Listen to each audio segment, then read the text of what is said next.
What is going on, everybody? It's JetsCentral coming back with some breaking NFL news.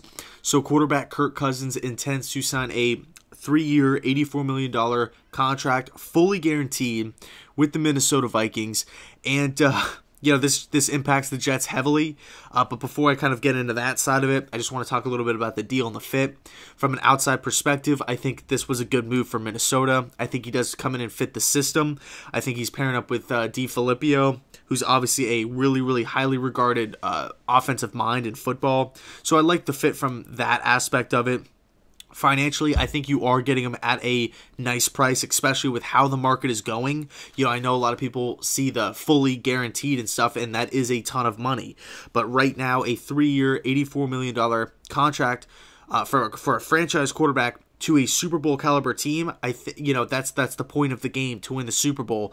And I think on the field, you upgraded from Case Keenum. He's an upgrade from Bridgewater, and he's an upgrade over Bradford. So you're upgrading at the position. You're getting him at a nice price considering the market. And then obviously he's going to come in and fit the system really well.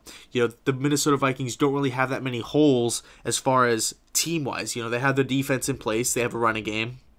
They now have their quarterback. They have offensive weapons. The offensive line is a little shaky. And then, of course, they have their coaching staff in place. So overall, I think it was a nice move from the Minnesota Vikings standpoint. Now, from the Jets standpoint, this day has been absolutely horrible. I mean, it really has. It really has, excuse me. I mean, I don't want this to kind of go on a tangent about, why the Jets aren't doing a single thing. But with Kirk Cousins now being signed, hopefully Mike McCagnon and Todd Bowles, they wake up and actually sign a player instead of bragging about it. I mean, all these days leading up to free agency, it's been nothing but talk. Oh, we have $89 million. Look at all the players we released to, acquire all this cap room. We're going to be really aggressive on the first day of free agency. We haven't even been the favorite to sign one player. We haven't re-signed one. We haven't signed Claiborne. We haven't signed Davis. We're interested in Lewis. We're interested in Butler. I don't understand it. I mean, we're interested in Allen Robinson. He got a 3-year, $42 million deal. We couldn't pay that. I would have offered him a 3-year, $50 million deal. So I don't mean to kind of be all over the place, but the New York Jets, now we have an opportunity to go up and draft a quarterback. That's actually my preferred route from the beginning for the Jets. If I could have anything, I would have us get Josh Rosen.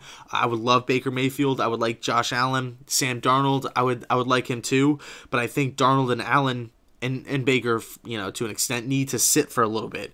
So what's plan B? Who are the Jets going to sign a quarterback? Because my personal opinion, I don't want Bryce Petty on the roster. I don't want Christian Hackenberg on the roster. I'm sorry, I don't. I know they're young players and stuff, and they still have upsides. But right now, if you're going to be drafting one in the first round, you obviously have there's no point for them to be there. You're going to be bringing in a veteran quarterback to be the backup.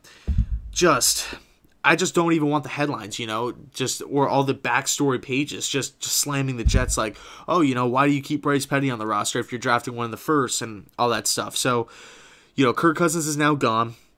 Going to be interesting to see what the Jets do at the quarterback position, if there's even anybody working for the Jets right now, because I don't think there is. There's been not one thing.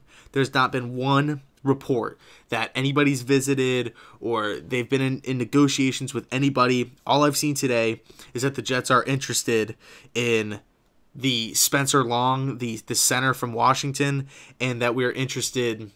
I think we might fall back to Teddy Bridgewater as plan B for a quarterback. If you have $89 million to spend in free agency and you're bragging about it, the day before, oh yeah, we're going to be really aggressive. How about we're the favorites to sign one player? How about we make some moves here? What's going on with Malcolm Butler? What's going on with Trumaine Johnson? Haven't heard a word about them. Quarterbacks. I just really feel like the Jets are just being like left at the altar, waiting for Kirk Cousins, just waiting for him. Kirk Cousins isn't going to show up. Everyone in the league knows he's going to Minnesota. He's expressed that he wants to go to Minnesota. And, of course, the report comes out. He's going to sign the 3-year deal with the Vikings, and the Jets are left scrambling, which is something that I just feel like they should have been more prepared for. Every single person knew Kirk was going to Minnesota. Can we please have a plan B? So, really uneventful day. It's actually been a horrible day as far as the Jets go. There hasn't been one thing. Jets Twitter's freaking out, and understandably so. But yeah, so Kirk Cousins goes to the Minnesota Vikings, and the Jets are left stranded. Let me know down in the comment section your guys' thoughts on this move from a Minnesota Vikings standpoint and a New York Jets standpoint. So with that being said, I'll keep you guys posted, on more free agency stuff throughout today and the week. So with that being said, thanks so much for watching, and go Jets.